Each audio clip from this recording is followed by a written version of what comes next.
Hello there, it's Sarah from Paper Lovely. Thanks for joining me today.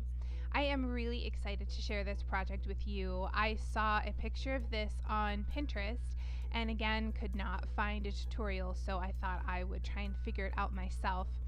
I decided to make a paper rosette bouquet, and I wanted to make this look as realistic as I possibly could. So here I'm getting started with just the basics. I'm creating my rosettes, and if you haven't ever seen how to do these before, I will link my instruction video below because I go through this rather quickly.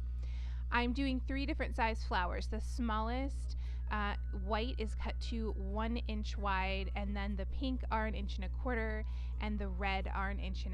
So I've gone ahead and on the white and the red I've scored at every 1/2 inch, and then on the pink I scored at every 1/4 inch just to give my flowers a little bit of a different look.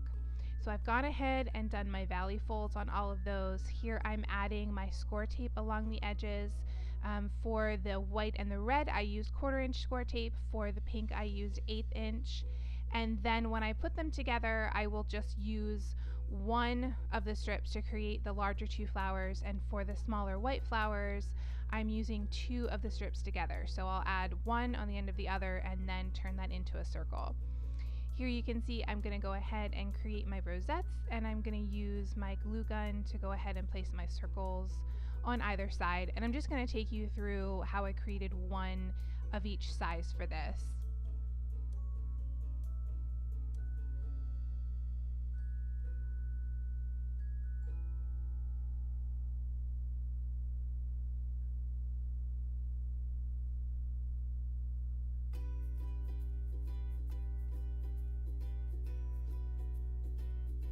Here I pulled in this mustard color. I thought I might want to use that, but then as I started putting the bouquet together, I decided I really didn't like it, and I ended up only using the white. Because these are thicker than regular flowers, I sort of had to limit the number that I was placing inside my bouquet in order to keep it at a somewhat normal or smaller size.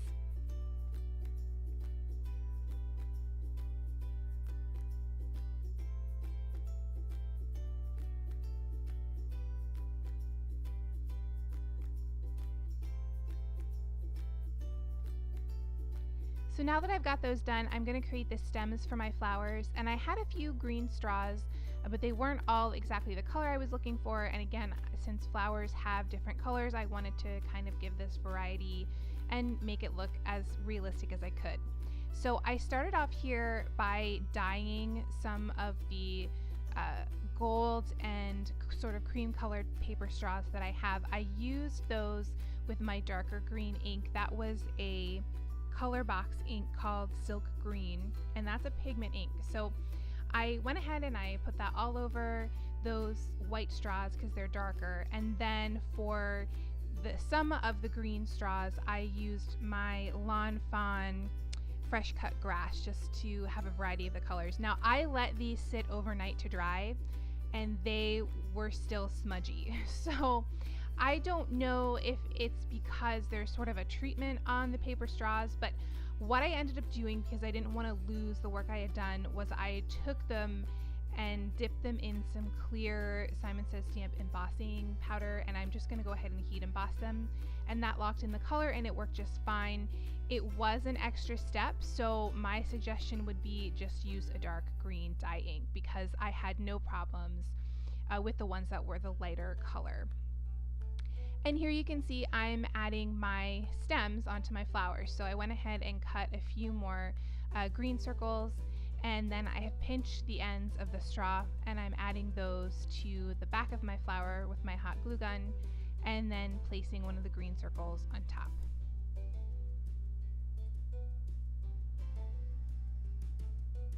Here I'm showing you I went ahead and used my Cricut to cut out some leaves of some different sizes, and then I also did some larger sprigs that I could place in the back of my bouquet. So I'm going to go ahead here and glue these down. You could use liquid glue if you wanted. I decided I wanted to use the hot glue, and I did have a little bit of trouble with it, more so on the stems that I had used the embossing powder on. I had to keep going back and gluing them, but I did finally get them to stick down. And then here you can see I had a lot of an easier time on the stems that I had used the dye ink on. I just placed a little dot on either of the leaves and then added that down right on top of them. And I only added leaves to the largest and the smallest, again, just for variety. And I used, to cut out my leaves, I used just Recollections thin cardstock that I got at Michael's.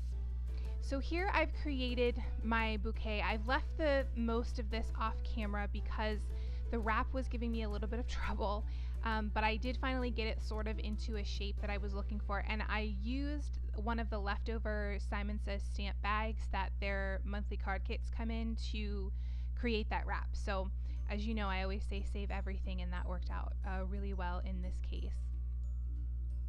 So here I have just sort of cut it into like a really wide triangle, and then as I'm placing things together, I'm removing more pieces to make it look a little more natural, like it would if you had picked up a regular flower bouquet.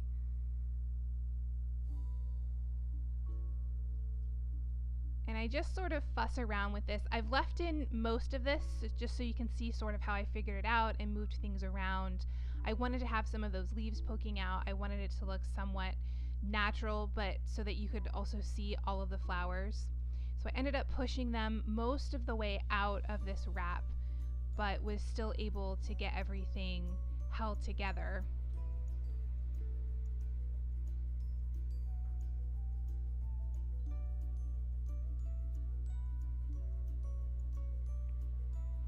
And then once I was happy with my placement, I grabbed some of my twine and I've doubled this, or I think I may have even tripled it up.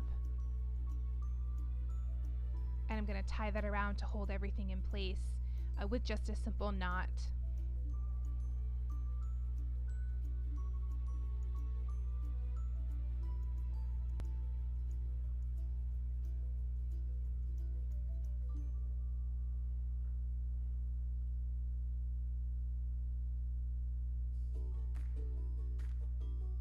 And here is a more close-up look of the finished bouquet.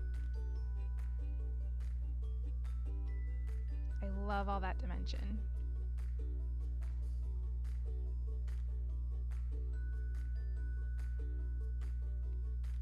Finally here, I wanted to make sure that when I mail this, that it's not going to go all over the place in the box, because I know those boxes just get scrambled as they're being shipped.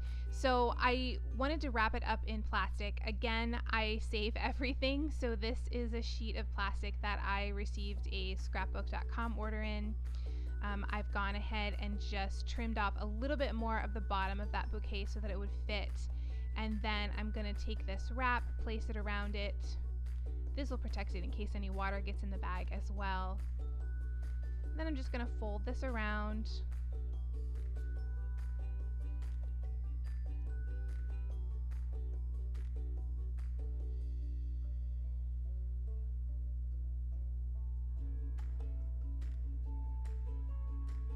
And then finally I'm going to hold that in place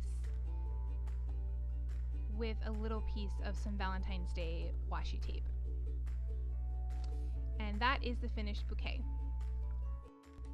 As always, here are a few close-ups for you.